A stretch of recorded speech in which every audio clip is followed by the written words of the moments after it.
Mrs. Diskaya, meron bang pagkakataon yung siyam na pag-aari mo ng construction company, meron bang pagkakataon na sila naglalaban sa isang bidding, sa isang kontrata? Hindi po.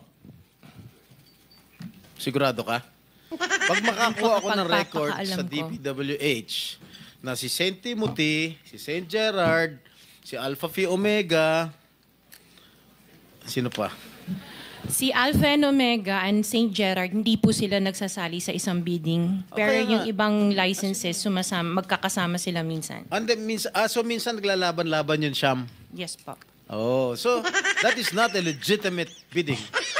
Dahil yung siyam na yon na naglalaban-laban sa isang award sa isang kontrata, iisa lang ang may-ari.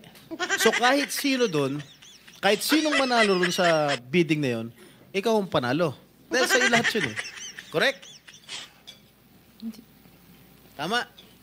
Hindi po, kasi iba yung may-ari ng mga companies. Oh, sus. Kasi sabi I'm mo just lang ikaw. concerned with Alpha and Miss Omega. Diskaya, Opo. kanina, sinabi mo Alpha Phi Omega lang ang sa'yo. Opo. Nung tinanong kita ulit, inunumerate ko lahat yung siyam na korporasyon, inamin mo sa'yo lahat yun. Oh, di ba? The records will bear me out.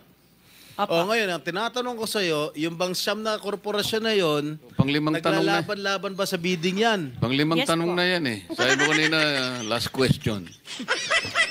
Hindi ba sumagot? Ayaw sumagot. Oh. Hindi, sagutin mo. Opo, sumagot ako. Opo. Naglalaban-laban. So pag naglalaban-laban yung siyam na korporasyon sa isang kontrata, at kung sino manalo ron, kahit isa sa siyam na manalo, sa'yo pa rin yun. Ikaw pa rin ang panalo.